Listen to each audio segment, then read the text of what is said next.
आम चुनाव 2024 में एक साल का समय रह गया है। सभी प्रमुख राजनीतिक दलों ने अभी से इन चुनावी तैयारियों की शुरुआत कर दी है। इसे लेकर के लगातार सर्वे भी किए जा रहे हैं। हाल ही में महाराष्ट्र को लेकर के भी एक सर्वे किया गया था। अब इसी सर्वे पर एनसीपी चीफ शरद पवार का बयान सामने आया है। उनका कहना है कि इस बार एनडीए को बड़ा झटका लगेगा क्योंकि देश भर में बीजेपी के खिलाफ माहौल बना हुआ है। दरअसल इंडिया टुडे सी वोटर के इस सर्वे के मुताबिक अगर इस समय लोकसभा चुनाव होते हैं तो महाराष्ट्र में यूपीए, कांग्रेस और शिवसेना यानी एनसीपी को भी 34 सीटें मिल सकती हैं। कुल मिलाकर के वोट का 48% शेयर यूपीए के खाते में जा सकता है। सर्वे का मतलब है कि अगर अभी चुनाव होते हैं तो उद्धव ठाकरे एनसीपी के साथ मिल करके और कांग्रेस कमाल भी कर सकती है।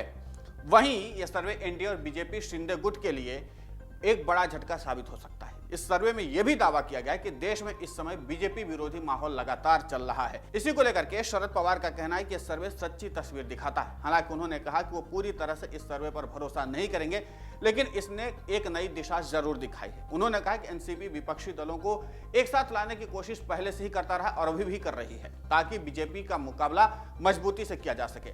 एनसीपी की मुख्य प्रतिद्वंदी कांग्रेस थी, लेकिन दोनों पार्टियों ने इससे पार पा लिया है। महाराष्ट्र की सियासत में पिछले साल काफी उथल पुथल होने के बाद बड़ा बदलाव हुआ था। कांग्रेस, शिवसेना और एनसीपी गठबंधन की सरकार को सत्ता से बेदखल होना पड़ा था जब एकनाथ शिंदे ने शिवसेना से बगावत करके बीजेपी का हाथ थाम लिया था। इसके बाद वो मुख्यमंत्री बन गए और देवेंद्र फडणवीस राज्य के उप मुख्यमंत्री बन गए। हालांकि इस मामले पर हर सियासी दल अपनी अपनी राय रख रहे हैं। इन सब के बीच में एकनाथ शिंदे गुट के तरफ से भी प्रतिक्रिया सामने आई। शिंदे गुट ने कहा कि सर्वे पर मत जाओ, अपनी अक्ल लगाओ। सर्वे खुश होने के लिए अच्छा है, बस इससे ज्यादा और कुछ नहीं है। इससे फर्क नहीं पड़ता है कि सर्वे में क्या है। दरअसल प्रशांत किशोर ने उद्धव ठाकरे से 2019 में कहा था कि शिवसेना को महाराष्ट्र की विधानसभा में 288 में से 95 सीटों पर जीत हासिल होगी। रिजल्ट आया तो शिवसेना 56 सीटों पर सिमट करके रह गई। मैं जिस सीट पर खड़ा हुआ था, मुझे उद्धव ठाकरे ने कहा था कि प्रशांत किशोर के सर्वे में मेरी हार होने की बात कही गई है, पर मैं जीत गया। इस सर्वे का भरोसा नहीं किया जा सकता। यह बात शिंदे गुट के विधायक संजय शिरसाट ने कही है। आगे शिंदे गुट के विधायक ने कहा कि शरद पवार बारिश में भीग करके भाषण क्या कर गए कि सारा सर्वे उलट गया। पश्चिम महाराष्ट्र में अलग वातावरण तैयार हो गया है। संजय राउत कुछ भी बोलते रहते हैं। उनकी हैसियत प्रकाश आंबेडकर ने सही बता दी है। 5 दिनों पहले ठाकरे गुट के साथ गठबंधन करते हुए राउत के बगल में बैठे थे और कल पूछ रहे थे कौन संजय राउत। विधायक संजय शिरसाट ने शनिवार को पत्रकारों से बातचीत में कहा कि अघाड़ी की तीनों पार्टियां कांग्रेस, एनसीपी और ठाकरे गुट अब ठाकरे के साथ शामिल होकर के प्रकाश आंबेडकर भी वीबीए का मतभेद खुलकर सामने आने लगा है। सर्वे की बात तो सच साबित होगी जब महाविकास अघाड़ी बचेगी तब ना। लोकसभा का चुनाव अभी दूर है। महापालिकाओं के चुनाव में ही इनकी सिर फोड़ा-फोड़ी चल रही है और यह सामने भी आ रही है। दरअसल कल जारी हुए सी वोटर के सर्वे में ऐसा बताया गया था कि 2024 के लोकसभा चुनाव में 48 में से 34 सीटें महाविकास अघाड़ी जीत ले जाएगी।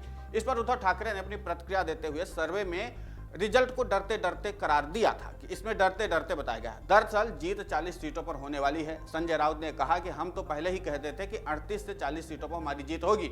अब पूरी उम्मीद है कि 40 से 42 सीटों पर महाविकास अघाड़ी को जीत मिलने वाली है। इस पर अपनी प्रतिक्रिया देते हुए महाराष्ट्र के मुख्यमंत्री एकनाथ शिंदे ने कहा कि महाविकास अघाड़ी के नेताओं को अगले 1.5-2 साल सर्वे की रिपोर्ट पर खुश होने दीजिए। इस दौरान हम काम करते हैं। मैं किसी के बारे में कुछ नहीं बोलना चाहता, लेकिन 4-6 सीटें अभी ठाकरे गुट के पास हैं।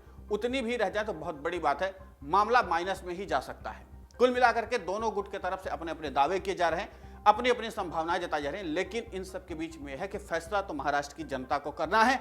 लेकिन इन सब के बीच में सबसे बड़ी चुनौती ये होगी कि क्या अभी जो महानगर पालिकाओं के चुनाव होंगे उनमें भी जीत हासिल कर पाएंगे ये लोग। अब क्या वहां पर एकजुटता स्थापित कर पाएंगे, ये भी अपने आप में बड़ा सवाल है।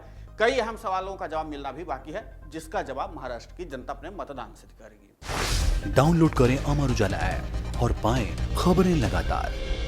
अगर आप ये वीडियो YouTube पर देख रहे हैं तो हमारे चैनल को सब्सक्राइब करें और बेल आइकन को दबाना ना भूलें। अगर आप Facebook पर ये वीडियो देख रहे हैं तो हमारे पेज को लाइक करें।